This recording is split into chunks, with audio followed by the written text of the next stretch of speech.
Hey, just a quick Hangout video here to let folks know that Chris emailed me back to accept my invitation for tomorrow night.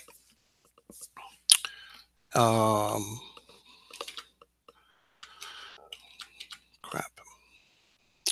So he just sent an email, very polite, just said he accepts the invitation. He said 7 Mountain Standard Time, but we sorted that out.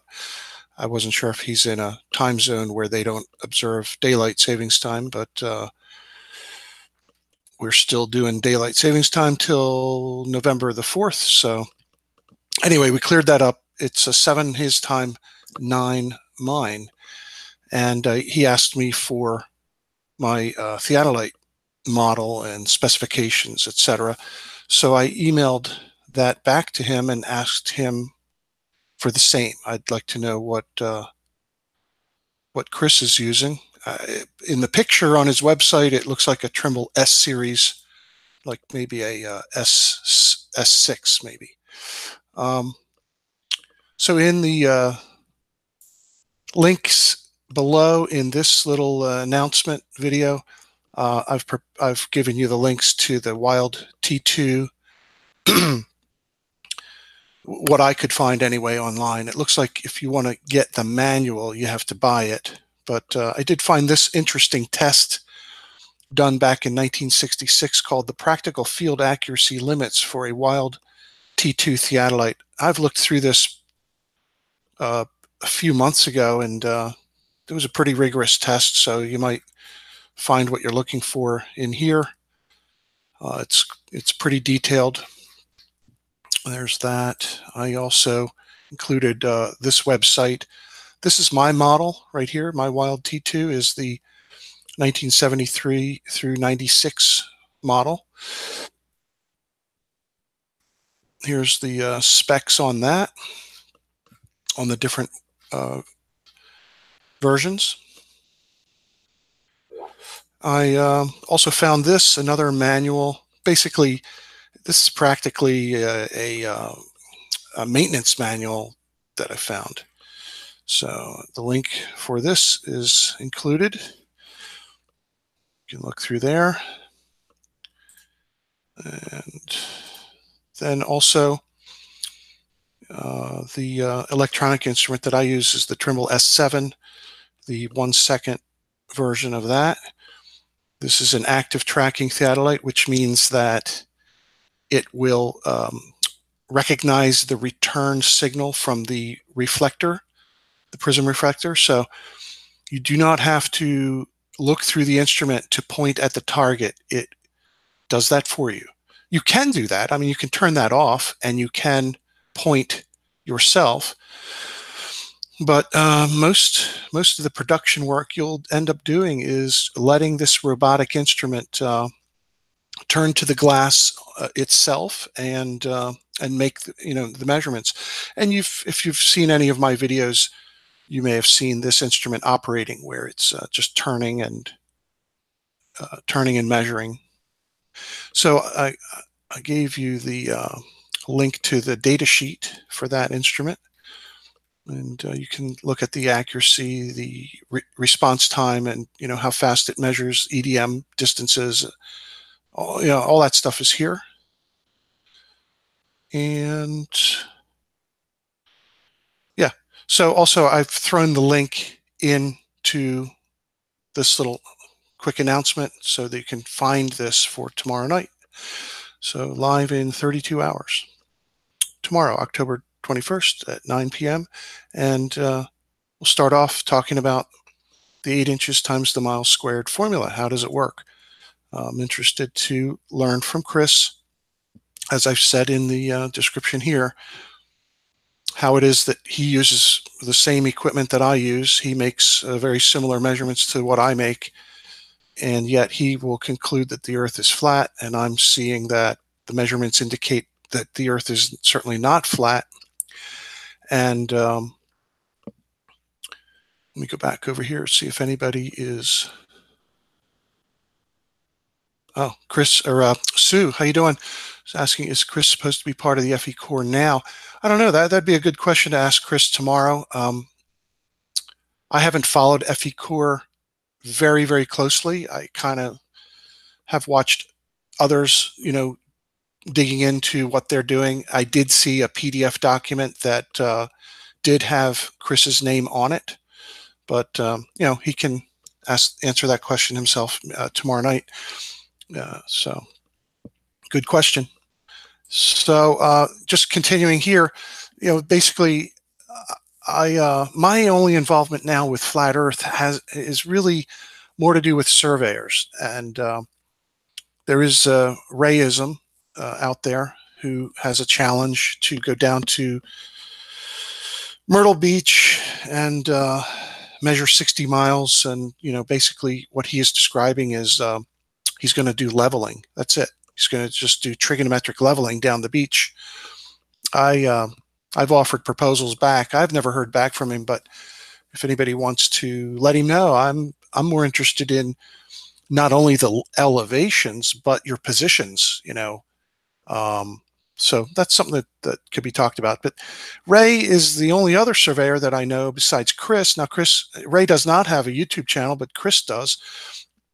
And, this is where I'm curious that he shows himself there with surveying equipment and comes to the conclusion the Earth is flat. So this is where my interest lies, in trying to understand that. And I'm open to hearing how he reconciles his measurements to conclude that the Earth is flat. So we'll start with 8 inches times the mile squared. There are other topics that we could delve into, like if we want to do a series of these, I'd be open to doing that with him. Or, like I said, any other surveyors that are out there holding the same beliefs. I don't know them, so maybe this type of activity on YouTube might generate some response to that, and maybe we'll find some more surveyors that would want to talk about this, and that's it. So basically the next couple topics, and they don't have to be in this order. We might want to jump down here first, explain how the bubble inside the leveling vial on a surveying instrument works to level the instrument on flat Earth. I'd be interested to know how that works. So these aren't necessarily in any order. We could pick these or others if anybody has other ideas on what to discuss regarding flat Earth and surveying measurements. So that's pretty much it. I just want to let folks know we're on for tomorrow night. I was going to do tomorrow night whether or not Chris wanted to participate. I would just kind of go through the information as I have it. I'm really happy that he accepted the invite, and I look forward to talking to Chris tomorrow, and certainly we'll keep an eye on the chat and see what other people have to say or want to ask during our conversation. So that's it. I'm going to go out and do some testing now. I want to do some testing in relation to the work I'll be doing in January with Soundly. If you don't know, I am going back to Lake Pontchartrain to meet with him. We've gotten ourselves some rooms.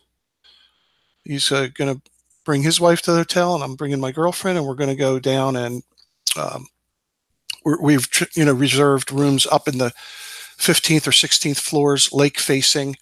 Hopefully we'll have good weather, but I'm going to, let's see, maybe I should show you all this.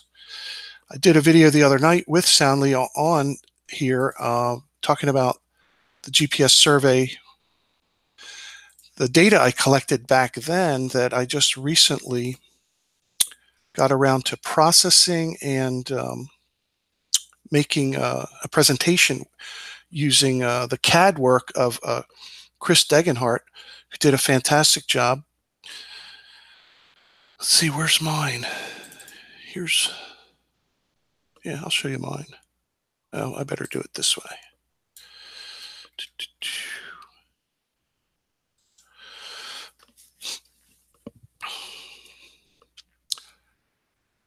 So the first time I did it kind of sparsely. In other words, I put the GPS receiver on the vehicle and then set the data collector to record um, to record positions every 15 seconds. And driving across the causeway,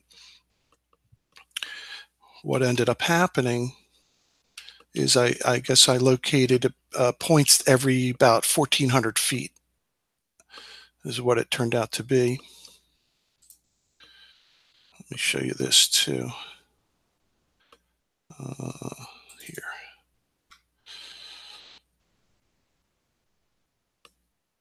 This one.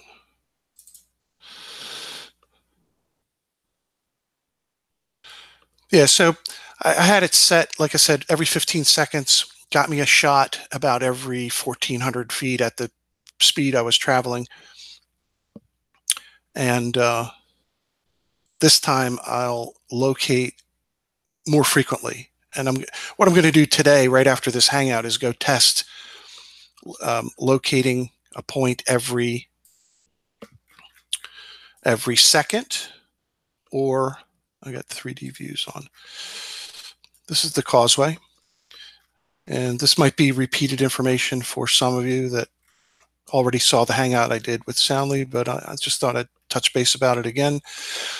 So basically, that's a shot about every 1,400 feet, basically recording every 15 seconds. In the hangout I did the other night with Soundly, I showed a video clip of that happening, driving on the causeway, and a shot of the data collector, doing that recording. So you notice the elevations are all about 19 feet, except that I did grab a couple shots going over the marine span humps.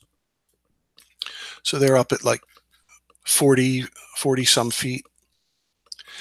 So the next time I go, I'm going to shoot every, it's going to look like this. There's going to be a dot, dot, dot, dot, dot, dot, dot, like that. It's going to be really filled in, and it'll be a practical profile, literal profile of the bridge, of the deck, This is northbound only. When I go back in January, I'm going to go in northbound and southbound, maybe even do it a couple times.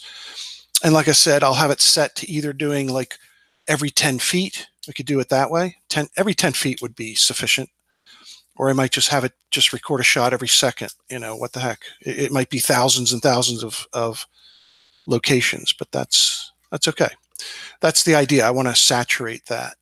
But anyway, what I wanted to do was create a view. And this is a 3D view. I wanted to create a view that we could look at it from the side. Now, there's no way for you to come out here and see this, unless you were in an airplane or something, because, out here you're over the lake. So I just made a drawing of it, and here's what it looks like.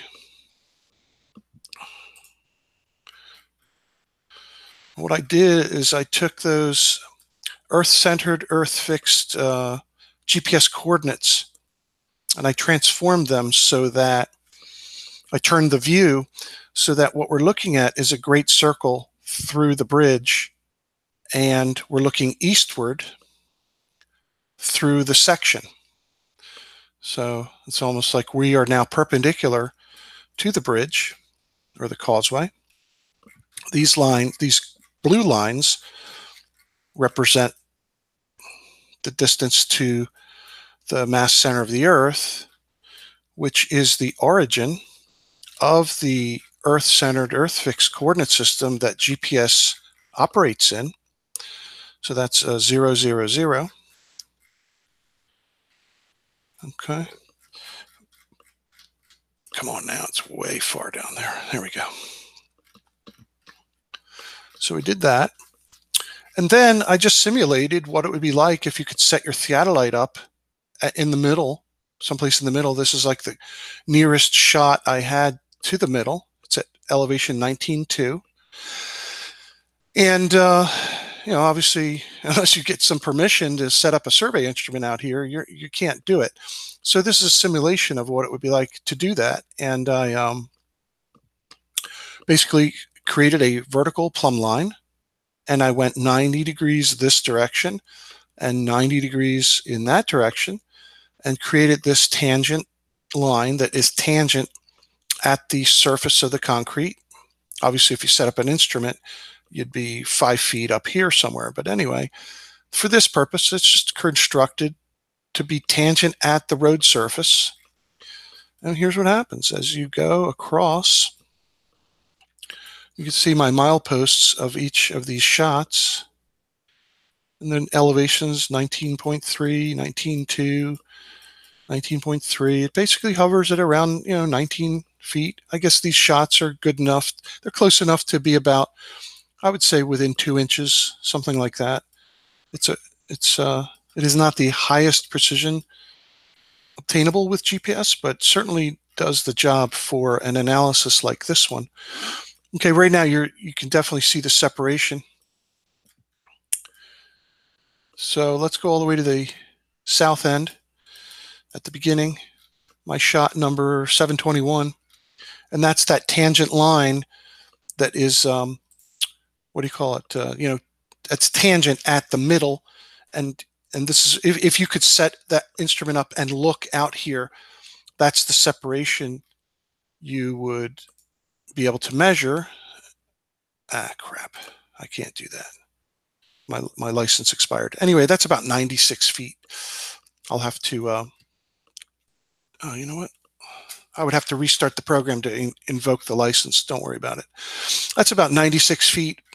And you can see those details in the other hangout I did. And I forget, I think this side was like, basically both sides are slightly different in distance.